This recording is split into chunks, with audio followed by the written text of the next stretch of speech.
Bueno, Las, no me imagino cómo será el rollo de los comités de ética ahora con el tema del COVID. o sea, tienen una función que es súper ejecutiva y administrativa. No, de hecho, me acuerdo una vez nos pasó una anécdota, llegó un profesor que llegó a que nosotros le escribiéramos el protocolo. Dijo, quiero hacer esto. Así que lo dejo en la... Y es como, no, pues si nosotros no hacemos eso, no es nuestra pega. Nuestra pega es sentarnos con usted y revisar lo que usted nos trae y darle algunas recomendaciones para que no se metan problemas. Y no volvió nunca más, weón. Como que tenía una idea y nos trajo la pega para hacerle y le dijimos, bueno, en fin, cosas que pasan, cosas que Cosas pasan, que pasan. cosas que Yo creo que pasan. esto ya va en la intro. Así que, estimados amigas, amigos y amigas, bienvenidos a Sin Sentido Común at Night, su antimatinal, ahora también late night show, donde hablamos de psicología, filosofía, argumentación, pensamiento crítico, política, etcétera, etcétera, etcétera. Y también ahora de las personas que están detrás de estas disciplinas también, porque nos interesa conocer sus historias y entender que quizás la ciencia no solo se hace con hombres caucásicos mediana edad, bata blanca. Ya escucharon su voz y son seguidores de él, lo reconocerán ya, como, espero no como una voz que les habla en sus cabezas, sino a través de su audífono. Me acompaña Gabriel León, conocido ya de rockstar de la divulgación científica en Chile. ¿Cómo estás, Gabriel? Bienvenido al programa. Hola, ¿qué tal? Soy la voz que te habla de ciencia en tu cabeza. Acá, muchas gracias por la invitación a conversar. Siempre un placer conversar con ustedes de estas temáticas, que por cierto me encantan, así que muchas gracias por la invitación. Sí, pues muchas gracias. Pues Gabriel ya ha estado con nosotros en otros capítulos de Sin Sentido Común, regular 2 desde nuestro inicio, Sí, pues, allá en los Sin Sentido Estudios, cerca de Pedro del Día, exactamente, los barrios. en los barrios, por allá. Por Dios, qué tiempo, cuando nuestro único problema era la antivacuna. Exactamente, cuando la vida era más sencilla, solo tenía terraplanistas y antivacunas. Ahora además tiene un virus mortal que no nos deja salir. Sí, En fin, además, una cosa poca. una cosa poca. Oye, Gabriel, para la gente que quizás no te conoce, que estaban encerrados, los ermitaños, quizás los que han estado debajo de una roca, ¿podría presentarte quizás un pequeño overview de ti? Claro, yo soy Gabriel León, tengo 45 años, soy cansado. Fui científico soy científico reciclado. Durante 10 años fui académico investigador en una universidad, pero hacer ciencia es distinto a ser académico, y yo no lo tenía muy claro. Y la vida científica me gusta mucho, la vida académica no tanto. Y en ese camino de 10 años, y después de haber dirigido dos proyectos Fondesit, de haber formado estudiantes de doctorado, magíster y un montón de otras cosas más, le di un giro a mi vida y actualmente me dedico, una locura, porque me fui a la universidad, renuncié, y me dedico a la comunicación de la ciencia de manera independiente. Y he publicado libros, tengo un podcast, hago programas de radio, de televisión, hago asesorías comunicacionales para universidades, dicto talleres de narrativa para científicos de información. Así que estoy metido ahora en ese mundo. Ya no genero conocimiento, sino que ayudo a democratizar el acceso al conocimiento. Qué hermoso. Oye, cuando estabas ahí metido en la academia, ¿cuáles eran tus temas? ¿En qué área disciplinar estabas ahí? Sexo, de plantas. Sí, pues, Siempre hago la de plan. pausa, me gusta hacer la pausa. Yo iba a congresos de sexo, de plantas. Estamos nosotros trabajando en el laboratorio que yo dirigí, al menos en la Universidad Andrés Bello. Era un laboratorio de reproducción y desarrollo de plantas. Estamos interesados en entender los mecanismos moleculares que gobernaban el desarrollo reproductivo de las plantas, que es extremadamente complejo. Particularmente a nosotros nos interesaba entender el desarrollo del polen, como un organismo que usualmente produce... A ver, si yo te tomo a ti, no lo voy a hacer porque estoy lejos, pero si hacemos lo que hacemos los bioquímicos y te meto en una juguera para desarmar todos tus tejidos y los analizo, voy a encontrar dos poblaciones de células. Unas que son diploides, que tienen dos copias de cada cromosoma, pero otras que son haploides, que solo tienen un juego de cromosomas. Y esas son las células justamente encargadas de la reproducción, porque dos células haploides se juntan y forman un organismo diploide. Si tú haces ese mismo ejercicio con una planta, vas a encontrar solo células diploides. Por ejemplo, en julio, pero en septiembre vas a encontrar de las dos, porque cuando las plantas florecen, ahí producen la línea germinal recién y la producen todos los años. Entonces, hay veces en que la tienen y otras veces en que no.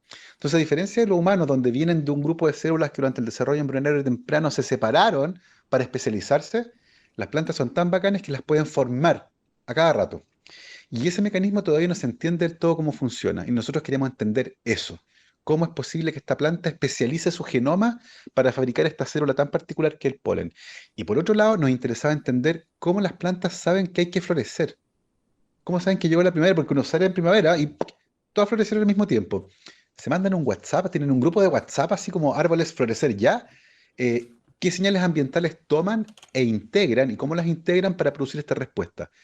Y en mi etapa inicial como estudiante yo trabajaba en evolución de genomas mitocondriales. Tratábamos de entender la arquitectura y el movimiento de genes durante la evolución entre dos genomas que son diferentes pero que están integrados, que es el genoma nuclear y el genoma de la mitocondria, que es una estructura que está dentro de las células de los organismos eucariontes, que produce energía y que tiene genoma propio. Y ese genoma propio da cuenta de un origen endosimbionte. Esta era una bacteria hace millones de años atrás que fue comida por un ancestro de nuestras células y en vez de digerirlo quedó ahí y se produjo una relación de simbiosis. Uno alimentaba al otro y el otro daba energía, degradaba oxígeno que también es peligroso y eso se mantuvo en el tiempo y se convirtió en nuestra mitocondria. Y en el camino se transfirió una información genética y yo estudiaba justamente esos aspectos relacionados con la evolución de los genomas mitocondriales en plantas también. Oye, pero qué hermoso. Pero a mí me queda una duda. ¿Cómo estudias estas cosas? ¿Cómo es tu Ah, entorno de trabajo? ¿Con qué mira, maquinaria trabajáis? yo te voy a contar, por ejemplo, el primer experimento complejo que hice en mi primer laboratorio, donde yo era estudiante y estudiamos evolución de genomas mitocondriales. Una de las plantas que queríamos estudiar era el trigo. Nos interesaba el genoma mitocondrial del trigo para compararlo con el genoma mitocondrial de la papa. Y la parte de la papa ya estaba hecha, y por lo tanto teníamos que trabajar con trigo. La historia comenzó con un quintal de trigo, literalmente. Y un quintal de trigo lo tuvimos que convertir en harina, básicamente, lo tuvimos que moler para obtener embriones de trigo de un tipo muy particular, genéticamente homogéneo. No podíamos comprar trigo ahí a Meix, teníamos que comprar trigo especial. Y después de un proceso muy largo, purificar las mitocondrias, eso implicaba moler con una especie de mini pimer muy sofisticada, y después introducir, esta parte ahí me encantaba. A mí siempre me gustó mucho el trabajo manual. Y el trabajo en laboratorio tiene mucho de trabajo manual muy fino, a veces bien delicado, complejo, bien pulcro, y a mí esa parte me gustaba mucho. Involucraba tomar esta solución de mitocondrias y ponerlas en un tubo plástico que tenía una solución de azúcar, que era bien densa. Y tú tenías que hacer con mucho cuidado tu solución entre dos soluciones de azúcar de densidad distinta. Y después eso se centrifugaba y se separaba la mezcla y quedaba flotando las mitocondrias entre estas dos soluciones de azúcar. Y con mucho cuidado después, con pulso que yo no tenía, así que tenía que con las dos manos firmado, aspirar todas las mitocondrias que habías purificado de ahí. Y después de eso había que destruirlas para sacar el ADN. Y me acuerdo que estaba en eso. Esto es una historia que duró semanas, todo esto, un trabajo súper riguroso, largo y todo. Y termino con un tubito plástico de este porte, que en el fondo del tubo tenía algo parecido a la uña de una guagua, que era el ADN, una estructura que era como una lentejuela transparente, que era el ADN, semanas trabajando. Y para poder usarlo había que sacarle todo el alcohol del último paso y lo poníamos en una maquinita que hacía vacío. Tú lo enchufabas en una manguera y esa máquina chupaba el aire.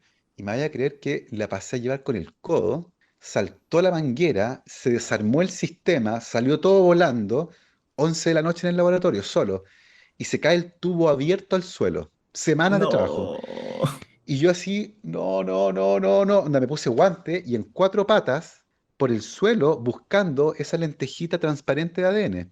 Y la encontré. La encontré en el suelo y con la punta del dedo enguantado la tomo así, la pongo dentro del tubo nuevo y le agrego el agua y no le conté a nadie. Y seguimos trabajando en este proyecto y finalmente desde ahí, desde ese ADN que estuvo en el suelo, logré clonar un gen del genoma mitocondrial de trigo y al compararlo con el de papa, logramos demostrar las diferencias que había.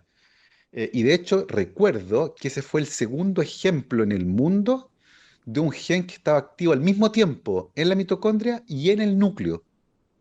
Y por lo tanto era un paso intermedio en un proceso de inactivación. Fue un resultado súper interesante y se hizo todo a partir de ADN que recogí literalmente del suelo.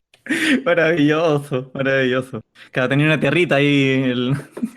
Qué manera de sufrir, porque además eran semanas de trabajo. Habíamos gastado una cantidad de plata y de tiempo impresionante y se me cae al suelo. No, terrible, terrible. Uf, uno aguanta un par de veces nomás en la vida ese tipo de susto. No, tremendo, no, tremendo, tremendo. Y ya después de grande, con mi laboratorio propio, ahí nos tocaba hacer cosas también bien complejas. Por ejemplo, nos tocaba cruzar plantas. Teníamos que cruzar, por ejemplo, mutantes. Entonces, una mutante de un tipo, había que ponerle el polen a otra flor de otro tipo. Pero ese ejercicio había que hacerlo antes de que la flor se abriera. Porque cuando estas flores se abrían de la planta que usamos como modelo, cuando las flores se abrían, ya venían fertilizadas de adentro. Entonces, lo que tú tenías que hacer era con unas pinzas muy finas abrir las flores que tenían un par de milímetros de diámetro, y eran flores, o sea, súper delicadas. Tenía que sacarle todas las estructuras florales y castrarlas, sacarle las anteras. Y era un ejercicio súper complejo, te demoráis, no sé, 45 minutos por flor, media hora, dependiendo del entrenamiento, con unos lentes de neurocirujano. Era bien agotador, pero eran experimentos preciosos. Además, usamos mucha biología molecular.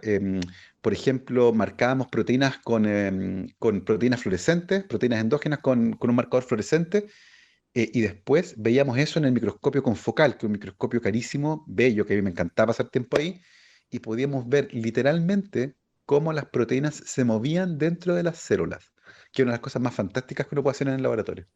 Oye, estaba pensando cuando me estabas explicando el tema de vertir la solución ¿Sacarosa? de sacarosa ahí, pensé, igual Nitrato. si te conseguí un estudiante que además es barman, yo creo que ahí hay harto, Bueno, yo hay creo harto que overlap. hay harta, es súper divertido porque había mucha gente de mi carrera, por ejemplo, que era intelectualmente muy hábil y en el laboratorio no era tanto. Y al revés, había gente que a lo mejor no la había ido tan bien en los cursos, no entendía del todo bien algunos conceptos más oscuros, pero en el laboratorio era una maravilla. Entonces eran habilidades súper complementarias porque tú podías tener una muy buena idea, proponer hipótesis bien brillantes de problemas novedosos, pero si eras incapaz de llevarlas en la práctica, se te produce una suerte de cojera porque al principio no estás solo. Y ciertamente más adelante, cuando ya eres director de un grupo, da lo mismo a tus manos, porque uno no hace experimentos. Uno sencillamente ordena, coordina los grupos de trabajo, pero ya deja de estar en el mesón. Y una cosa que yo nunca pude dejar de hacer fue meterme en el laboratorio. Yo hasta el último día estuve haciendo experimentos, pipeteaba con los estudiantes, al Confocal trataba de acompañarlos todo el tiempo, porque me gustaba mucho ese trabajo, mucho, mucho, mucho. Mm. Oye, ¿cuántos estudiantes de pregrado tenía ahí en el laboratorio? En un momento llegamos a ser 16, entre estudiantes de magíster y 3 de doctorado, que fue la Y época del una puro pregunta, agente. ¿cómo financiáis el laboratorio? Y no sé, ¿hay financiamiento para estudiantes de pregrado o de los de posgrado nomás? Sí. A ver, yo afortunadamente mientras estuve en el laboratorio tuve proyectos Fondesit, tuve un proyecto Fondesit de iniciación primero, y luego tuve un proyecto Fondesit regular, y además fui director de un Corfo Innova. Entonces teníamos un laboratorio bastante bien financiado, algo así como, para los estándares internacionales, un chiste, pero para los estándares chilenos era bien bueno. Entre 50 y 80 millones de pesos al mes teníamos para trabajar, perdón, al año, que había que dividir para principalmente, no, o sea, por hubiera sido al mes, Sí, olvídalo, ojalá estaría, hubiera sido. estaría con mi corona ahí. Y con esa plata teníamos que hacer funcionar el laboratorio, comprar. La biología molecular es extremadamente cara. Entonces, recuerdo una anécdota que nos contaban, la primera vez que importaron enzimas, Ujú. los formularios de importación estaban por litros. Entonces, tenían que poner cuánto valía un litro de lo que estaban importando. Y resulta que el microlitro costaba como, no sé, $500. Entonces, era una cantidad astronómica. Obviamente no iban a importar un litro, iban a importar un ml en total. Entonces, de aduana los llamaron para preguntarles qué diablos estaban importando y por qué costaba tanto. Bueno, Claro, eran las enzimas. drogas. Puta. No, era muchísimo más lucrativo que vender droga. Así que, claro, necesitamos una buena cantidad de dinero para hacer funcionar el laboratorio, además de los equipos. De ahí también salía dinero para pagarle a los tesistas de magíster, para pagarle a alguien que se hacía cargo del laboratorio, un lab manager, para pagarle su sueldo, plata para ir a congresos, pagar transporte, pagar inscripciones, plata para comprar material de oficina, que era la verdad lo que menos gastábamos, y los estudiantes tenían sus propias becas. Entonces ellos, que son dedicación completa, tenían beca del Estado chileno, entonces yo no me tenía que preocupar de pagarles su sueldo. Y con todo nos alcanzaba bastante bien. Yo diría que llegamos a fin de año ras, pero cómodos, no ras apurados. Ya, sí, pues bueno, es difícil la situación del financiamiento de la mayoría de los laboratorios en Chile, en verdad. Sí, de hecho yo tuve suerte porque nuestro laboratorio, la verdad, el equipamiento que necesitaba es muy sencillo. Igual, por ejemplo, para que te hagas una idea, una centrífuga de mesón, como la que nosotros teníamos, costaba 3 millones de pesos. O sea, un equipo que es de este tamaño, que se ocupaba todo el día. Perdón, los termocicladores, me te estoy confundiendo ya a esta altura. Los termocicladores de gradiente que teníamos costaban como 5 millones de pesos y teníamos tres de esos. O sea, teníamos 15 millones de pesos sentados en un mesón, pero eran equipos súper complejos que se usaban básicamente todos los días y a cada rato. Teníamos estufas especiales que simulaban el día y la noche para poder crecer nuestras plantas ahí. Uf. Bueno, y el Confocal, por ejemplo, fue un esfuerzo de financiamiento grande de la universidad porque costó 250 millones de pesos. Entonces era un momento en el que en Chile había pocos confocales, hoy en día hay, no sé, 20 o 30 confocales, pero en aquella época no había más de 5 o 8. Sí, pues, y además algo que hay que pensar es que en general hartos de esos equipos también tienen computadores y máquinas asociados. Sí, y requieren instalaciones especiales, o sea, no podéis poner un confocal en cualquier parte. Había que habilitar una oficina especial en una mesa especial que tenía patas de gas. Mm. Tú tenías que conectarle un cilindro de gas a las patas porque eso automáticamente iba regulando la altura, que tenía que estar perfectamente plano y además eliminar las vibraciones. Pues nos pasó una vez que la máquina se echó a perder y estábamos sacando unas fotos en el Confocal, allá en la UNAV en República, y en la calle un camión aceleró y la foto nos salió toda movida. O sea, la vibración produjo un efecto tal que la foto que uno utilizaba, unas fotos largas además. Entonces, todo era extremadamente caro. Sí, pues, me recuerda también las experiencias que tuve yo con construcciones de laboratorios para electroencefalografía, pues, que no es como llegar y traer un electroencefalograma, pues, tenéis que construir una jaula de Faraday para aislar el ruido Exacto. eléctrico, como todos sus problemas. Y entonces no es llegar y no es ganarse un fondo de equipamiento y poner el equipo nomás, sino que hay que construir espacio, es siempre más complicado. Y tener que la universidad te pase un espacio, que ese es como otro problema político. Bueno, y de hecho, el problema de los espacios es súper crítico y era muy divertido porque cada vez que había una remodelación y se sabía, por ejemplo, que una oficina determinada se iba a desocupar por cualquier razón, uno veía una procesión de profesores que iban a la oficina como los perritos y levantaban la pata, la dejaban marcada, Ujú. porque al final tenían que decir quién se la quedaba, y había una pelea y no, nosotros, porque nos ganamos y necesitábamos poner este equipo, entonces, pero eran todo urgentes, lo que daba cuenta de la falta de espacio que había muchas veces construir edificios súper caros, pero el espacio va creciendo y cuando un grupo le va bien, empieza a expandirse, pues, y trae más ayudantes, más tesistas, y ya no caben en un laboratorio de 40 metros cuadrados, pues. Entonces, es bien complejo, súper complejo. ¿Y qué te cansó del mundo académico, científico y quizás cómo fuiste virando a la Mm. divulgación? Mira, es súper heavy porque el otro día estaba revisando justamente esa historia. Cuando yo empecé recién a trabajar como acá, yo tuve mucha suerte en mi carrera. Yo hice toda mi carrera en Chile. Estudié el pregrado, hice el doctorado en Chile, hice el postdoc en Chile, y, y no estuve ni un día sin trabajo, desde que entré a la universidad y no salí nunca más. Yo entré a estudiar bioquímica en la Católica en el 94 y nunca más salí de la universidad. Encontré trabajo antes de terminar el doctorado, un par de meses antes ya tenía trabajo como postdoc, y cuando estaba terminando mi postdoc, se me estaba acabando, me ofrecieron quedarme y me inventaron un cargo. Entonces, mira acá, ¿y te querés quedar? Y yo, ya, bacán. Y me dijeron, bueno, acá quédate y abrimos un cargo y este es tu laboratorio. Y me pasaron una pieza vacía. Y yo estaba fascinado. Y ahí me gané además mi primer proyecto y consistió esta primera etapa en armar un laboratorio, que fue una etapa súper interesante. Era mi primer proyecto independiente y recuerdo, tengo fotos guardadas ahí con mis estudiantes armando muebles, limpiando, poniendo lucecita, dejando monono y puta, fue súper entretenido. Y en esa época, y durante, yo diría los primeros 3 o 4 años, yo recuerdo que hacía clases y yo le decía a los estudiantes que yo encontraba increíble que me pagaran por hacer esto. Y les decía después, oye, pero no le cuenten a la decana, ¿eh? Y se reían los estudiantes. Yo haría esta pega gratis. Así de entretenido estaba. Pero lentamente comenzó a pasar esto que tú me decías, que empieza a derivar algo, empiezan a cambiar y empiezan a aparecer otro tipo de responsabilidades. Ya no solo era investigador y profesor, era investigador, profesor y coordinador general de biología celular. Investigador, profesor, coordinador de biología celular y vicepresidente del comité de bioética. Investigador, profesor, coordinador de biología celular, vicepresidente del comité de bioética y además encargado del comité. Entonces empezó a aparecer un montón de actividades administrativas que requerían ciertamente habilidades de jefatura, de poder coordinar y tomar decisiones, pero que yo sentía que me alejaban completamente de lo que a mí me apasionaba, que era hacer ciencia. Y eso implicaba estar más cerca del laboratorio. Entonces sentí que lentamente me empecé a alejar de lo que me llevó a la universidad. Yo no fui a la universidad para ser profesor universitario, ni para ser coordinador de biología celular, ni para ser vicepresidente del comité de bioética. Yo fui a la universidad para hacer investigación científica. Entonces, claro, yo no lo hacía, también estudiante, pero igual estaba súper lejos.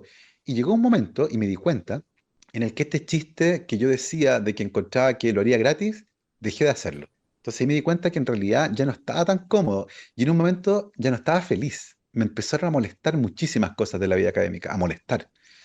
Y la divulgación científica aparece literalmente por accidente. El año 2011, jugando fútbol, me corté el tendón de Aquiles y durante el proceso del postoperatorio me había divorciado además un par de años atrás. Entonces estaba solo, muy aburrido. em, y siempre me gustó escribir. Yo era muy bueno contando historias y me gustaba escribir cuentos. Y dije, yo, ¿sabes qué? voy a aprovechar este encierro para escribir una novela policial, así tal cual. Y Mira, agarré el laptop, lo abrí, Word, y me siento frente a una página en blanco con un cursor parpadeando sin tener la más mínima idea de lo que iba a escribir. Y en ese momento me di cuenta y dije, oye, esto es una estupidez, ¿verdad? No, no es como que uno decida, o sea, voy a pintar la Mona Lisa o voy a esculpir la Piedad. Era así de ridículo. Voy a escribir. Ahora, tengo tiempo, hice ciencia y me acordé que tenía un montón de historias que yo encontraba fascinantes de mi época de estudiante. Dije, bueno, ¿por qué no cuento esta historia? Que no era necesariamente ciencia, no era enseñar ciencia. Yo no tenía ganas de enseñar ciencia, tenía ganas de contar historias de ciencia, que eran historias que yo encontraba fascinantes en varios niveles. Y dije, voy a hacer un blog entonces.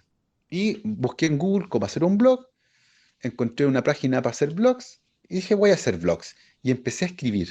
Y empecé a escribir y pasó algo notable. La gente empezó a leer y la gente me empezó a comentar. Y me empezaron a llamar de radios, de diarios, me llamaban periodistas para preguntarme por lo que yo escribía y me di cuenta que era interesante y que le interesaba a gente que no estaba interesada en la ciencia. Que ese fue el mayor descubrimiento. No eran puros ñoños. Era gente que encontraba que la historia era atractiva, eran interesantes, eran choras, eran inspiradoras, eran tristes, y había algo ahí. Y me quedé en eso ocurrió en el 2011. Yo entré a trabajar como académico en el 2008 y convivieron estas dos vidas, el hobby del blog de noche y académico de día. Era como el superhéroe, así. Y yo me ponía mi antifaz de cabo tuitero en la noche y era bloguero y escribía en el blog.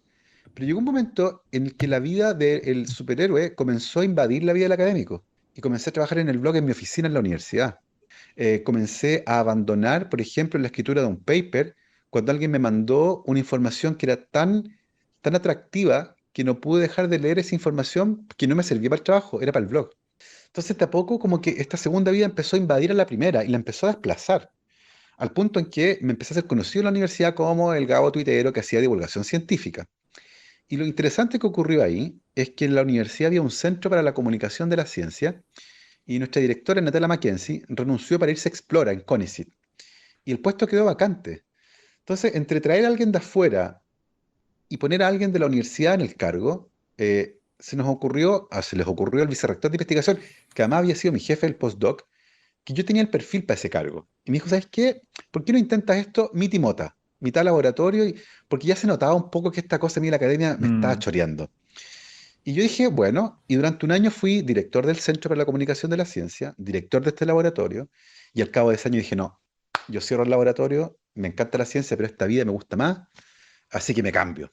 Y ahí hice mi primera locura. Antes de los 40 años había cerrado mi laboratorio, había renunciado a esa vida como científico que tanto añoraba, que tanto me gustaba, y me dediqué a la comunicación de la ciencia. Y después de 3 años haciendo eso, me di cuenta que era el envase el que me molestaba. Era la universidad, una estructura grande, pesada, y yo quería hacer un montón de otras cosas. Y ahí agradezco mucho también a mi jefe de aquella época, Ariel Orellana, que leyó también muy bien eso. Yo creo que lo leyó incluso mejor que yo. Y él me dice, ¿sabes qué? ¿Por qué no has pensado en irte, en hacer esto por tu cuenta? Porque yo y me habían ofrecido otra universidad hacer algo parecido. Y me dijo, yo creo que tu futuro está afuera. Y había coincidido que justo el año anterior yo había publicado mi primer libro, por accidente, porque un editor leyó el blog, yo nunca llegué con un manuscrito de libro, el editor leyó un blog, me contacta por Facebook y me dice, oye, te invito a escribir un libro. Chuta, ya, pues escribamos un libro. Y ese libro se convirtió en un contrato por 2 libros más. Y de repente apareció una serie de televisión y ya llevaba varios años haciendo radio. Y me di cuenta que había algo afuera que hacía todo gratis y que eventualmente podía convertirse en una forma de vivir también, porque ya no había sido hippie, ya tenía una vida compleja, con responsabilidades. Y me di cuenta que sí, que podía vivir de esto. Y en un acto que fue considerado por muchos como una locura, el 2018, a fines del 2018, 17, fines del 2017, decidí irme, renuncié a la universidad, voy a cumplir 3 años trabajando de manera independiente. Fíjate que el día que se supo que yo me iba, que renuncié, me encontré con un colega, un investigador en el metro, ujú. que tenía la misma edad que yo. De hecho, hemos estudiado juntos en la Católica, él estudió biología, yo estudiado bioquímica, y me queda mirando, me reconoce del otro carro y avanza a buscarme. Y me mira y me acuerdo que me toma el hombro y me dice, weón, ¿qué estás haciendo? ¿De qué vas a vivir? Porque existe esta cultura de que la vida del científico ocurre dentro de la academia, en la universidad, y que Ujú. fuera de la academia no hay vida. hay una imitación de la vida, pero no puedes vivir de lo que hiciste, porque efectivamente lo que uno hace, de hacer experimentos, de pensar, de pipetear, no lo puede hacer en otra parte que no sea ahí. Quizá en el Y bar. puede ser en el bar, pero no existe esta idea de que puedes vivir de otra cosa distinta. Y la verdad, para mi gran alegría se puede. Estoy tremendamente feliz, lo paso muy, muy bien y me gusta mucho mi vida nueva. Qué heavy lo que me contáis. Te iba a preguntar, ¿qué cosas fueron las que más te choraron de la academia? Son hartas cosas, tiene que ver muchas veces. Fíjate que una cosa que me llamó mucho la atención siempre y nunca la logré entender, y era esta suerte de, no quiero decir la actuación porque es feo la palabra en este contexto, pero esta suerte de cambio de identidad que había cuando un estudiante de doctorado un día daba su examen y el día siguiente se convertía en profesor y llegaba literalmente convertido en profesor, como personificando algo. Incluso cambiaban su forma de vestir, su forma de hablar, su forma de tratar a la gente. Había algo, es un tufillo que estaba ahí, no en todos, por cierto, pero en muchos. Y pues como que actuaban de ser así, de convertirse en jefe, que fue algo que a mí Mm. nunca me salió. Y por otro lado, y eso reconozco que también es algo mío, yo soy muy mal jefe, muy mal jefe. Nunca aprendí a delegar misiones, porque muchas veces sentía que lo que estaba delegando era responsabilidad mía. Si bien disfrutaba hacer clases, por ejemplo, me cargaba planificar clases. Eh, Era como estos calendarios para todo el año, por ejemplo. Y era como, ¿cómo me piden hacer un calendario para todo el año?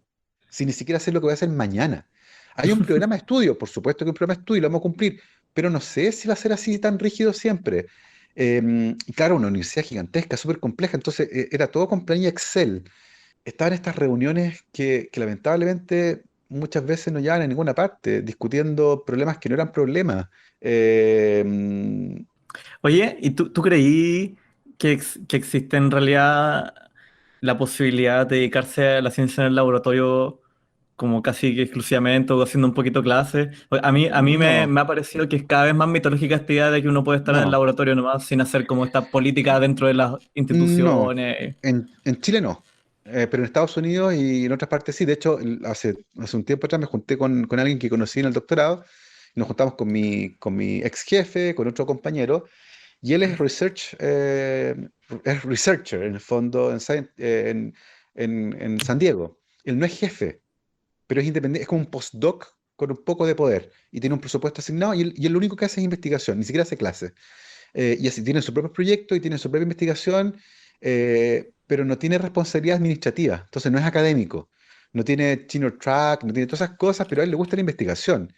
Ujú. Y se quedó en Chile eso no existe, porque además, si existe en el fondo que es ser técnico de laboratorio, es una pega tremendamente frágil, precaria, porque no tienes contrato, estás boleteando toda tu vida a un proyecto, y si el proyecto se acaba, te quedaste en el aire, entonces no es un camino seguro. Por lo tanto, no existe, en estricto rigor, ese camino en Chile no existe, pero es algo que uno se entera tarde, o sea, yo supe lo que era un doctor en cuarto medio y entendí la diferencia entre ser científico y académico cuando ya era académico. Depende también de su influencia, de cómo uno se forme. Mi jefe, por ejemplo, en la Católica, en el doctorado, tuvo un proyecto toda su vida, que era su Fondesit regular, que cada 4 años lo renovaba, en el fondo lo actualizaba y proponía la hipótesis nueva porque escribía muy bien, era muy buen científico, entonces, pero a él no le interesaba tener más proyectos, Mm. porque no tenía tiempo. Y eso me parece súper interesante, porque el día de hoy a los académicos se les exige tener 2 o 3 proyectos, que llevan dinero a la universidad, por cierto, a través de un montón de vías distintas. Pero tener tiempo para administrar 3 proyectos, los estudiantes, el laboratorio, los cursos y la administración de la universidad es imposible. Y por lo tanto, lo que descuidas muchas veces son esos proyectos.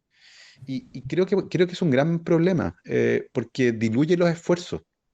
Y además hace que la competencia por fondo sea más dura, porque un académico con una trayectoria larga, que postula todo, que gana todo lo que postula en el fondo, termina quedándose con fondos que a lo mejor no le hacen una gran diferencia a él. Va a ganar un 10% más de plata para el laboratorio, pero ese financiamiento podría permitir que un científico joven o una científica joven despegara con ideas propias, nuevas. Mm. Y eso también atenta un poco contra ese camino, porque cuesta comenzar en Chile. De hecho, la tasa de gente que se ganaba el fondo de iniciación y luego se podía ganar el fondo regular era súper baja. usualmente no te lo ganabas a la primera, porque era muy difícil entrar a competir con los pescados grandes, ¿cachai? Entonces, tirar estas complejidades bien duras. Sí, bueno, y usualmente lo que me parece como súper perverso y ridículo del sistema, la probabilidad de ganarte un Fondasit aumenta si ya te has ganado uno antes. Entonces Sí, como que claro. es una máquina autoperpetuante. Mm. Es bastante ridículo en verdad. Pero bueno, oye, ya, divulgación. Entonces, te empiezas a dedicar a esto cuando abandonas ya Sí, ese como camino científico. No lo abandonas, en verdad, cuando tomas esta decisión. ¿Habéis tenido algún otro contacto antes con la divulgación? ¿Como antes de todo esto? ¿Tenías algún héroe? ¿Te sí, estás sí, inspirando en claro. algo al momento de Bueno, empezar? fíjate que una de las cosas que ocurre con la academia es que uno permanentemente duda de lo que sabe. Entonces, cuando me ofrecen el cargo de director del Centro para la Comunicación de la Ciencia, lo primero que yo le pregunto a Natalia Mackenzie, le digo, ¿dónde me matriculo? ¿Qué magíster hago? Y me dice, cálmate, me dice, lo que tú tienes es suficiente para esto, el resto es administrativo, pero tiene que ver con diseñar. Pero yo me sentía desnudo, porque para mí era un hobby, pero ahora iba a ser profesional. Tenía, por supuesto, Enano Holguín, y para los que tienen mi edad probablemente lo recuerden, Enano Holguín, periodista de Canal 13, que fue el editor y productor general también, perdón, editor y creador del programa Mundo 83, 84, 85, 86, 87, en un tiempo en el que no había internet, él conectaba a los televidentes con lo que estaba ocurriendo en el mundo. Era nuestra suerte de Carl Sagan, que nos lleva, por supuesto, a Carl Sagan. Y este libro que se convirtió en mi suerte de Biblia, que se llama El mundo y sus demonios, que es un libro maravilloso, que es probablemente uno de los primeros libros de cabecera como divulgador científico, como comunicador científico. Es divertido eso de las palabras. Fíjate que en la Mm, comunidad de comunicadores científicos la palabra divulgación tiene un ruido.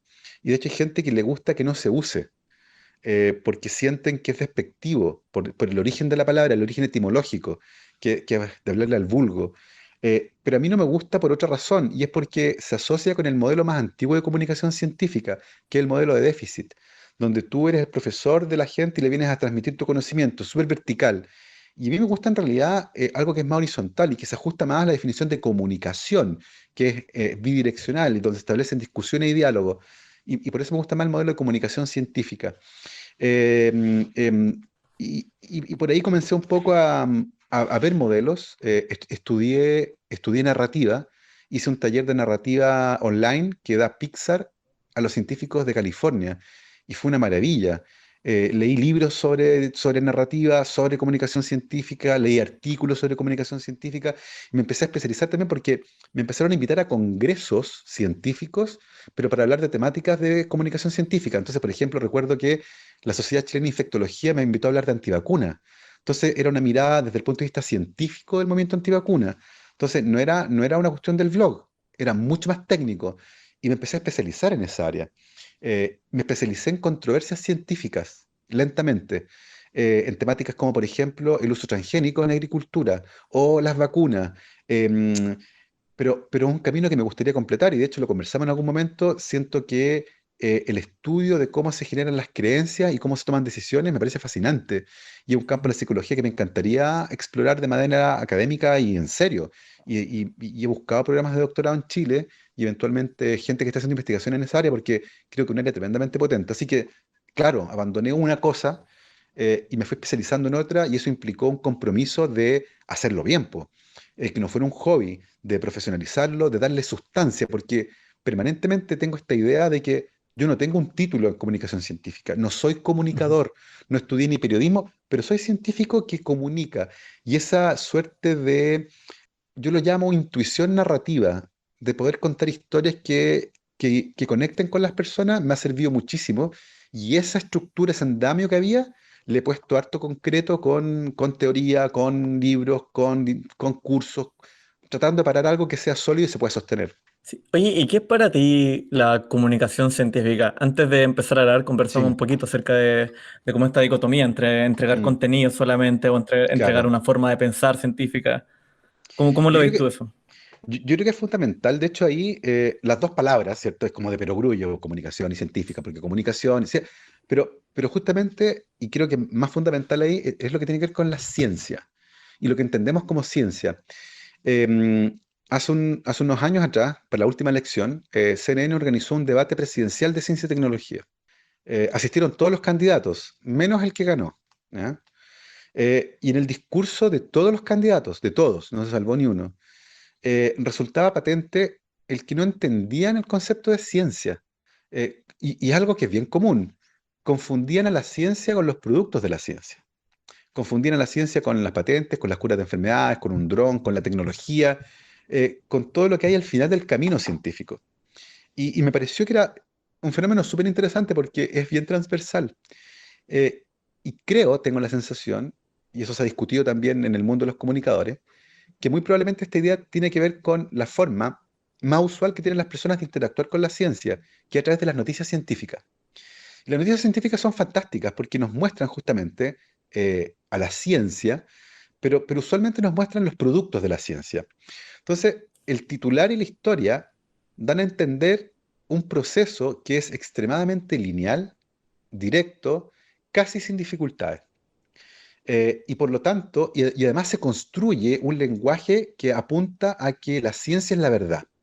Claro, y Entonces, no se habla nunca de esto que pasa cuando se te cae el ADN al piso, esas cosas no se saben, po. exactamente, y no solo eso, de la incertidumbre, de que los gráficos en los papers tienen barras de error.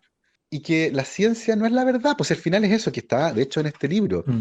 Y que lo dice por ahí también Richard Feynman en un discurso muy bonito, y él hace una suerte de monólogo en una entrevista, y dice, estoy seguro, tengo algunas, todo lo que sé tiene incertezas, y mi nivel de seguridad, las cosas de las cuales estoy bastante seguro son mucho menos de las cosas que estoy muy poco seguro. Y hay un montón de cosas que no sé, pero es mejor, según yo, vivir sin saber algo que vivir teniendo una respuesta inventada, porque una vez que invento una respuesta, dejo de buscar. Entonces creo que es importante, más allá de mostrar, porque en el fondo en mi cabeza es lo que dices tú, contar historias de ciencia para que difunda cómo funciona la ciencia. Y es algo que Diego Golombek, que es un biólogo y divulgador argentino, dice, ciencia de contrabando. Yo cuento historias que hablan de ciencia, no vengo con la intención explícita de enseñarte ciencia, pero la vas a entender igual. Pero al mismo tiempo, y esa es mi gran batalla, mostrar a la ciencia como una actividad humana. Porque da la sensación, cuando uno lee las noticias científicas, que hay androides detrás de eso. Que todos los científicos son como un Sheldon Cooper. Estos tipos raros, chascones, de Ujú. delantal, obvio siempre, hombres viejos, pelados, con tubos en la mano, diciendo cosas raras que nadie entiende. Eh, y se deshumaniza la ciencia en el camino. No hay mujeres tampoco. No hay trabajo en ciencias sociales, por ejemplo, porque todo el trabajo científico y la generación de conocimiento en un laboratorio. Siempre en solitario, muy Galileo, muy Newton. Y por eso creo que es importante romper con eso, para que emerja la ciencia como una forma de pensar. La ciencia como un ejercicio en el que se cuestiona la naturaleza de manera escéptica, usando la curiosidad y de manera sistemática y metódica, bien ordenada, tratar de ir escarbando un poco. Hacer ciencia es lo más parecido a encender un fósforo y tratar de iluminar un museo de noche. Y tú puedes intentar adivinar qué cuadro hay colgado en el muro, pero hasta que no acerques el fósforo no vas a estar seguro. Y el fósforo se va a apagar, pero vas a poder avanzar. Y lentamente con esos fosforitos vamos a ir poder mirando. De repente aparece alguien con una linterna. Y cuando hay revoluciones tecnológicas y se inventó, por ejemplo, el microscopio electrónico, claro, nos permitió avanzar rápidamente hasta que chocamos de nuevo con el límite. Eso es ciencia. Entonces mi preocupación siempre ha sido esa, que siempre permee esta idea de la ciencia como un ejercicio intelectual, no como un logro tecnológico, no porque no me gusten, sino porque es peligroso confundirlo. ¿Qué pasa ahora, por ejemplo, durante la pandemia? La gente está desesperada porque no hay vacuna todavía y no entienden cómo es posible que los científicos todavía no tengan una vacuna. Porque nunca antes en la historia habíamos visto la ciencia ocurriendo en tiempo real. Si esto es un reality y hay cámaras en los laboratorios y se ve cómo a la gente se le cae el tubo al suelo, como me pasó a mí, ¿cachai? Entonces, estamos experimentando para muchas personas por primera vez lo que experimentan los científicos, que es la incertidumbre diaria. No sabemos qué vamos a encontrar. Tenemos que abrir esa puerta. Y para los que estén metidos en esa, este libro es maravilloso. Se llama Producción de Conocimiento, es de Juan Manuel Garrido, que es filósofo de la Universidad Alberto Hurtado. Es un gran, gran libro que habla justamente acerca de las complejidades de la generación de conocimiento.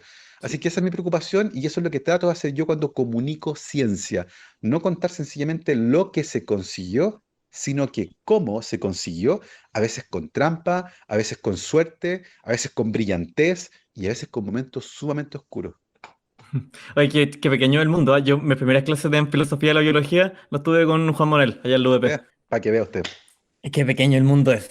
Tocaste este tema por ahí tangencialmente. ¿Cómo? ¿dónde estáis parado tú en esta distinción de las ciencias naturales y de las ciencias sociales? Porque cuando la gente habla de Mm. divulgación de la ciencia o de comunicación científica, en general siempre están hablando, siempre lo primero que se viene a la mente son ciencias biológicas Sí, claro. y, no sé, astronomía en Chile, cosas de ese estilo. Mm. Yo tengo un camino que viene especial porque yo vengo de un área de la biología molecular de plantas que está como en un extremo del espectro. Y durante mi Ujú. formación me mostraron muy poco del otro lado. Entonces tenía un sesgo gigantesco con respecto a todo el resto del mundo. Y afortunadamente yo diría que en los últimos 10 años me he salido mucho de ahí. Y de hecho he volcado mi atención hacia justamente las ciencias sociales. Y me encanta leer papers de psicología, por ejemplo, y he leído mucho trabajo de psicólogos cognitivos. De hecho, yo invité a Chile a un psicólogo cognitivo a que conversara con nosotros, a dos, de hecho, uno de Cornell y otro de Oxford, y que dieron charlas notables que estudian el comportamiento humano y cómo se relaciona con la toma de decisiones, con la sociología. Que ha sido un descubrimiento notable, la antropología. Me ha tocado, yo actualmente estoy trabajando en una radio donde todos los días entrevisto a una científica o a un científico distinto y he tenido desde astroquímicas a abogadas. Es gente que genera conocimiento. Entonces, de partida, sacarse esa idea de que hay un delantal, ¿ya? Todas las áreas, y ha sido fascinante. Entonces, claro, he ido descubriendo lentamente un mundo que yo no conocía y me ha fascinado, la verdad. El mundo de la educación, la investigación en educación, por ejemplo, que es fascinante. Entonces, me ha gustado mucho huir de ese rincón de la biología molecular de plantas donde estuve y moverme muchísimo más hacia el otro lado. Y siento que incluso intelectualmente me ha brindado una posibilidad de pensar el mundo de manera distinta, con ideas diferentes que jamás hubiera tenido si me hubiera quedado en el mundo de la biología molecular. Con un mundo que es más complejo, que considera ciertamente al factor humano, a las complejidades de las relaciones humanas, y cómo eso transversalmente afecta a la producción científica.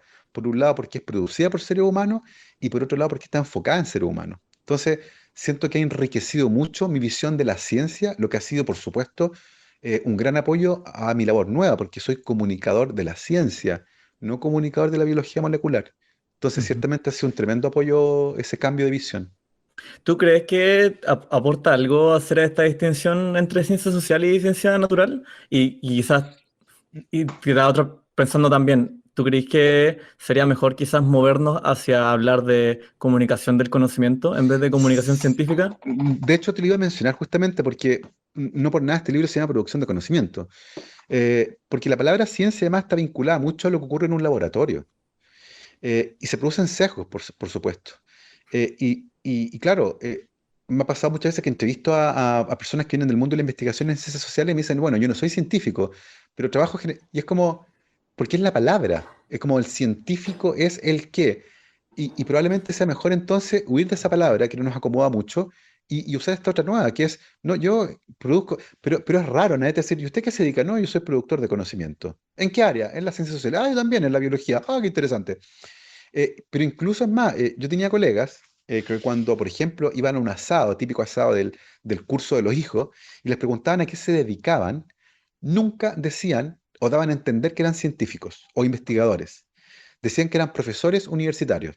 Y la gente automáticamente se lo imaginaba vestidos enteros de cotelé, aquí con, ¿cierto? Con Parche, protectores, chaquetas tweed.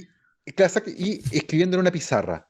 Y yo le decía, pero ¿por qué no dices, porque tu vida como investigador, dice, ¿por qué no dices que eres investigador, que es mucho más atractivo? No, me dice, porque me da lata explicar y es súper complicado, no sabría cómo explicarles lo que hago, entonces prefiero evitar problemas y decir que soy profesor universitario. Entonces, es es súper complejo esto de las etiquetas, pero creo que la producción del conocimiento es una etiqueta mucho más apropiada, porque entran todos juntos y caen por fin estos límites. Y son los límites justamente los que generan problemas, porque finalmente tú miras el trabajo de uno, miras el trabajo de otro, hacen exactamente lo mismo, pero una cosa es ciencia y lo otro parece que no fuera ciencia. Entonces, producir conocimiento me parece que es un término incluso más justo. Sí, bueno, de hecho a mí, a propósito de palabras que no hacen ruido, a mí me gusta este movimiento hacia la comunicación científica que ha habido últimamente, pero al mismo tiempo no me acomoda tanto porque siento que es una etiqueta que viene muy desde de Gringolandia. Por eso a mí eso me hace un Mm. poquito de ruido, esto del SciComm y ese tipo de Sí, cosas. Pero bueno, te quería preguntar otra cosa. ¿Qué opináis tú del estado actual de la divulgación en Chile? está viviendo un momento bien bonito. por un lado, percibo que las generaciones de mujeres y hombres que están forjando sus primeros pasos en algún área de la producción del conocimiento, para empezar a usarlo, vienen con un interés renovado por conectarse con la comunidad. Tienen una conciencia de grupo tal vez un poco más grande que la que yo veía a mis compañeros hace 15 años atrás. Y es bien interesante eso. Tengo la sensación que es un cambio generacional. Y por otro lado, yo diría que hay tres elementos. El primero es ese, el interés individual. Por otro lado, la revolución tecnológica. Hoy en día, estas plataformas, YouTube, podcast, blogs y otros, TikTok, Instagram, todo eso, eh, ha contribuido fuertemente a que personas talentosas con una idea que contar han tenido dónde hacerlo, algo que antiguamente no ocurría. El acceso a los medios de comunicación tradicionales en radio, televisión, en periódicos, siempre ha sido súper restringido, particularmente en un país pequeño como el nuestro, que además es intelectualmente tremendamente homogéneo y existe una gran endogamia, por cierto. Y por lo tanto, esta revolución tecnológica le ha dado la oportunidad a personas con interés de mostrar lo que hacen, de hacerlo. Y en tercer lugar, ha existido un interés renovado y muy grande por parte de los medios de comunicación más tradicionales, como por ejemplo las editoriales, los diarios, las radios. Y hoy en día hay varias radios que tienen secciones permanentes de ciencia. La Telepaneque, por ejemplo, está en la cooperativa hablando de astronomía. Está Gabriel León hablando de ciencia también en la radio ASI, y hay otros más que probablemente se me van, Hay pero una son los que radio dan TXS también. está TXS Radio, que es una radio online, que es una mezcla entre las dos, ¿cierto? Entre esta revolución tecnológica y además un medio que es solo ciencia y tecnología, que es una apuesta tremenda también en Chile. Y lo que pasó con las editoriales, fíjate, cuando José Massa publica el Somos Polvo de Estrella, lo hace porque un editor de Planeta lo escuchó en la Radio Cero y dijo, oye, qué interesante este señor, qué choro lo que hace, y ahí le escribió. Entonces, fueron las radios las que permitieron llegar con sus columnistas a otros medios. Y del libro, José Massa pasó a la televisión, iba al matinal toda la semana, lo invitaban a todas partes, hizo estas charlas masivas, y eso ciertamente sirvió para abrir camino. Y se generó, y se dieron cuenta, fíjate algo interesante. Yo he hablado con gente del mundo de la televisión y me dicen que cuando en reuniones de pauta se proponen estos temas científicos, tecnológicos, de otro corte, el coro que se escucha es: a la gente eso no le interesa. No, si la gente no quiere ver eso. Pero cuando lo han mostrado, ha funcionado súper bien. Entonces siento que ya hay una suerte de inercia que ha costado romper en algunos mundos en particular, pero el interés está, y de hecho las encuestas que ha hecho CONICET muestran que las personas en Chile sienten interés por la ciencia y la tecnología. Y creo que todo esto que te he contado, estos tres elementos, se cristalizaron para producir un momento bien particular, que además yo agradezco porque probablemente hace 10 años atrás yo no podría haber hecho esto. Hoy día lo puedo hacer porque existe todo esto que te conté que me permite vivir de la comunicación científica. Claro. Oye, y te quería preguntar, ¿qué opináis de los desafíos que tiene la comunicación del conocimiento actualmente, como las brechas de género, el centralismo y todo eso, que hay que ponerse al día también, digamos? Sí, claro. Son desafíos bien similares a los que tiene la producción de conocimiento, de hecho. Que en Chile es súper centralista, se toman decisiones a veces sin tomar en cuenta las regiones, incluso para políticas que las van a afectar directamente.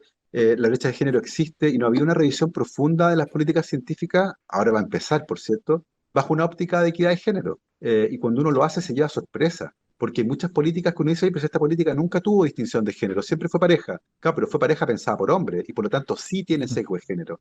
Entonces va a ser interesante esa discusión que todavía está recién en pañal en Chile, está comenzando, y hay que promoverla. Y hay que promoverla para que llegue a los tomadores de decisiones y finalmente logre generar cambios. Porque si la seguimos discutiendo entre nosotros, como históricamente ha ocurrido, no va a pasar nada. Vamos a terminar llenos de diagnósticos, que es como el mal de Chile. Estamos llenos de informes, pero nunca hemos dicho, ya, pues, pero ¿cómo convertimos estos informes que describen un problema grave en cambio? Y ahí nos quedamos atascados.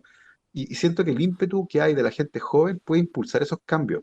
Entonces, creo que un momento bien interesante y ojalá se pueda materializar justamente en cambio. Ah, ya que tocaste esa parte muy bonita, a mí me toca una fibra súper importante porque a mí es algo que me problema como bien frecuentemente. ¿Qué avenidas ves tú para la participación política de este gran grupo de comunicadores del conocimiento que está existiendo ahora para poder llegar efectivamente a los tomadores de decisiones? Porque igual la gente que escucha estos programas ya está relativamente Sí, convencida de algunas claro, cosas, como sí, que la comunidad no crece tanto. Pero, sí, ¿qué hacemos para poder hacer efectivo quizás este tipo de... creamos un sí. partido político, yo le voy a ir con George Jackson cuando lo entrevisté, el partido izquierda científico, no sé, ¿cachai? Como, ¿qué hacemos? A ver, el problema de predicar en la iglesia de uno, es que es bien autocomplaciente. Sí, pues. Pero ya en nuestra iglesia ya no entra más gente. Es lo que hay. Y los cambios son lentos y tú tienes razón, hay que salir de nuestra iglesia y hay que ir a otra parte. Ahora, varias ideas relacionadas con eso. Hay una idea bien clásica de que la ciencia y la política no se mezclan, ¿ya? Y de hecho el otro día en España alguien me criticó un capítulo del podcast porque me puse a hablar de política en un podcast de ciencia. Y creo que es es una creencia muy transversal y profundamente equivocada. La ciencia es política. Y cuando los científicos se desentienden de las consecuencias sociales y políticas de su hallazgo, quedan grandes cagadas. La historia de la eugenesia es probablemente la más representativa de aquellas. La eugenesia fue una idea que salió de la cabeza de un científico, de Francis Galton, y se convirtió en la que es, a mi entender, la idea más peligrosa que ha tenido la ciencia, y fue validada por la comunidad científica. Y hubo congresos de eugenesia, hubo sociedades científicas de eugenesia, hubo journals de eugenesia, y los nazis tomaron la eugenesia y mataron a millones de personas. Entonces, ese es el riesgo que tenemos cuando la ciencia y la política son separadas artificialmente, porque están mezcladas. La ciencia es política. Y por otro lado, vamos a tener ahora la oportunidad en octubre de votar por reformar la Constitución con participación ciudadana. Y yo ya he manifestado mi interés por formar parte de ese proceso. Me han contactado algunas ONG y fundaciones que están interesadas en apoyar a científicos que quieran participar del proceso constituyente. Y yo estoy a caballo de eso. Y me gustaría llevar algunas de las ideas que desde el conocimiento científico tenemos y que yo creo que pueden ser un aporte para la elaboración de una constitución nueva que permita construir un país que descansa en ideas que vienen justamente desde la evidencia, desde lo que conocemos, que aplica para un montón de cosas, que tienen que ver con la delincuencia, con la educación, con la salud, con la participación ciudadana, con la colaboración humana, y creo que es importante que estén incorporadas. Ahora, la idea de un partido propiamente tal, a mí personalmente no me agrada, porque no soy gregario. De hecho, me han invitado un montón de veces a incorporarme en sociedades en Chile y en agrupaciones gremiales, y siempre digo, ya voy a ir, y nunca voy. Yo soy bien lobo solitario, entonces, por eso yo creo que no me gusta la cosa más bien personal. Tal vez sea un camino. Ahora, jugársela como independiente está súper difícil, y tal vez incorporarse a un partido político sea la forma más fácil de poder entrar, porque tener la intención y las ganas no bastan, te tienen que elegir. Y aparentemente el panorama va a estar bien complejo. Así que no he decidido todavía cuál va a ser mi camino. En el futuro cercano no vislumbro la idea, no la he escuchado de un partido políticos de corte científico. Imagino que va a generar harto ruido por esta idea que te contaba que la ciencia y la política no se mezclan, que es una idea, a mi entender, súper equivocada e incluso peligrosa. No sé si formaría parte de un partido, me produce harto ruido también, porque me incomoda muchas veces el que el 90% de sus principios me gustan, pero el 10% no. Y me molesta, como que es súper incómodo. Pero por otro lado reconozco el valor que tiene la política y los partidos políticos. De hecho, hace poco en Twitter se volvió a ventilar esta idea de proscribir la política y los partidos. Y vamos a mirar la cagadita que quedó en Perú con eso.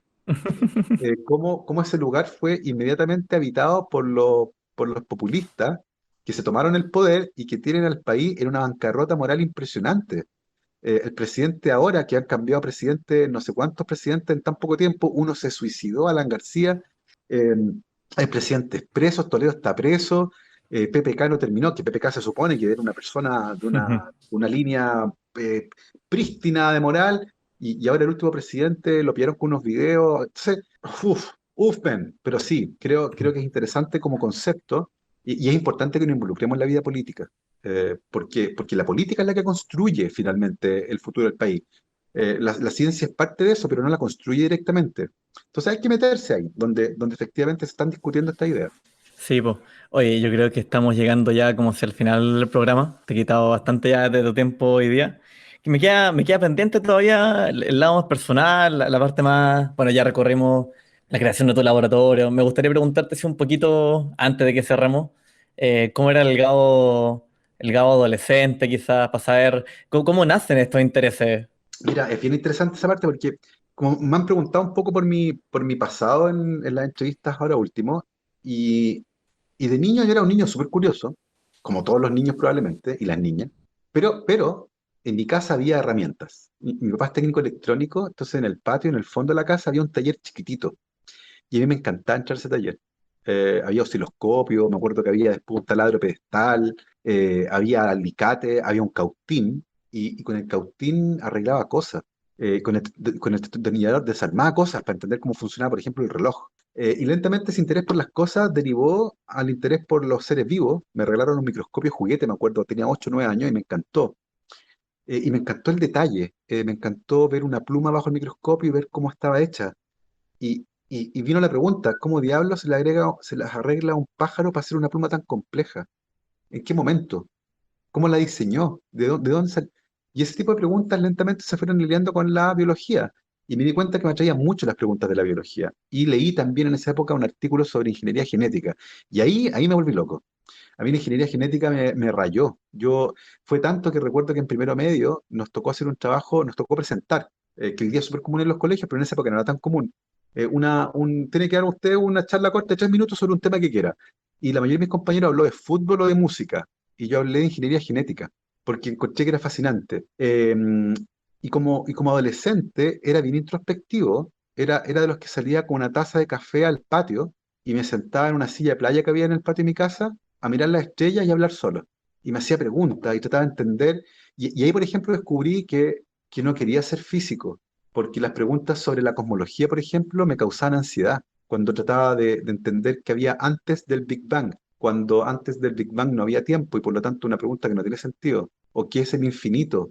Y ese tipo de cosas me producían incomodidad física incluso. Era bien de esa naturaleza, algo solitario diría yo, a pesar de que tenía amigos y me encantaba jugar fútbol y todo, pero siempre me gustó mi momento de soledad, que es algo que todavía mantengo. Para mí la soledad es súper súper especial y me gusta pasar momentos al día solo, con mis ideas. Hablo solo en la calle, hablo mucho, me gusta verbalizar mis ideas. Entonces me paseaba yo, cuando yo iba al trabajo caminando, tenía la suerte de vivir cerca de mi trabajo, y me iba caminando, me demoraba como media hora, y siempre venía hablando, porque venía pensando en algún libro, en alguna idea que quería escribir. Entonces venía, oye, ya, pero ¿cómo? No, pero así no puede ser. Ya, y entonces la gente de repente me miraba porque pensaba que le estaba hablando, y no, pues el loco estaba hablando solo. Y es algo que tengo todavía que me quedó de Gabriel León más adolescente. La curiosidad la mantengo. Y también este asombro. Fíjate que a mí la ciencia me asombra. No he perdido todavía la capacidad de asombro. Y la encuentro prodigiosa. Y esta capacidad de poder entender cómo funciona la naturaleza, encuentro que es asombroso que nuestro cerebro a veces pueda entender esos mecanismos tan complejos. Y me sigue produciendo una sensación de alegría cada vez que logramos entender un poquito más. Y espero que eso sí no me abandone nunca, esa sensación de wow, qué impresionante esto, que todavía me ocurre cuando veo algún artículo científico interesante y digo, hoy se pasó esto, y como que me voló la cabeza. Y porque además el combustible que uso para escribir historia. Entonces espero que me acompañe al menos durante varios años más. Qué hermoso. Oye, ya para ir cerrando, yo le quiero agradecer a nuestros auditores por habernos escuchado el día de hoy. Pero antes de despedirnos de manera definitiva, a mí me gusta dejarle un espacio a nuestros invitados para que puedan mandar saludos, dar algún mensaje de alguna cruzada personal. Tú tienes hartas plataformas, pero igual, de todas maneras, este espacio hacia el final es para ti. Así que dale Muchas nomás. gracias. Pues bueno, si le gustó esta conversación y le gustaría profundizar más, me pueden seguir en Instagram y en Twitter, donde soy @gabotuitero. Trabajo en txradio.com, una radio online, www.txsradio.com. Ahí soy conductor. Todos los días entrevisto a una científica, a un científico, a alguien que trabaja en el mundo de la generación de conocimiento distinto, todos los días de 12 a 1 hora de Chile. Tengo además un podcast que se llama La Ciencia Pop, que le ha ido muy, muy bien, estoy muy contento. Estamos como 12.000 o 13.000 descargas a la semana. Súper feliz por ese proyecto, que están escuchando muchísimo también en otras partes, no solo en Chile. He publicado libros en Chile, México, España, República Checa. Me pueden encontrar en Chile como La Ciencia Pop y también con libros para niños que se llaman, por ejemplo, ¿Qué son los mocos? ¿Por qué los perros mueven la cola? Y ¿por qué me sigue la luna? Todos y otras preguntas raras que hago a veces, que vamos a seguir publicando. Y mi próximo libro ya está listo, se fue a la imprenta hace 10 días atrás y va a estar disponible en librería probablemente el 1 de octubre. Así que ya vienen novedades al respecto. Ah, bueno, cuando se publique este capítulo ya va a estar ahí, capaz que en librerías. Qué hermoso. Muchas gracias por compartir con nosotros esta conversación, Gabo. Te voy a preguntar, Gabo Tuitero, ¿al pariente de Carmen Tuitera? Sí, me lo han dicho mucho. Debo confesar que fue una elección que hice en un momento en que tenía previamente una cuenta de Twitter que era Gabriel León y la dejé de usar y caducó y no pude recuperarla. Entonces en un momento necesitaba tuitear algo y meterme a Twitter y no tenía Twitter, entonces me tuve que crear una cuenta nueva. Y yo, ¿cómo me pongo? Gabriel León está ocupado, Gabriel guión bajo León, León. No, puta, Gabo tuitero, y ahí quedó. Y después la quise cambiar y alguien me dijo, ¿sabes qué? Ya no la cambiaste, ya estás cagado y quédate con ese nombre porque todo el mundo te conoce así que quédate así. Y ahí está, po. Ya estamos, po. Bueno, ya saben cómo lo pueden encontrar entonces, Gado Tuitero en hasta en Instagram, Gado Tuitero. Exactamente, Maravilloso. No cambia nombre por la red social, siempre Gado exacto. Tuitero. Sí, parejito. Maravilloso. Muchas gracias a todas las personas que no han escuchado hasta este momento. Sabemos que hay muchos podcasts, entonces les agradecemos que nos quieran escuchar y les voy a pedir nuevamente que puedan compartir este podcast si es que les ha gustado, que nos dejen feedback. Y no porque a mí me importe que el podcast sea archiconocido, pero creo que nuestros invitados tienen cosas muy importantes que decir y que me gustaría que el resto del mundo las conociera. Así que nuevamente muchas gracias por estar con nosotros, Gabo, y nos vemos en una siguiente entrega de Sin Sentido Común at Night. Nos veremos y nos escucharemos, por supuesto. Gracias por la invitación, que estés bien.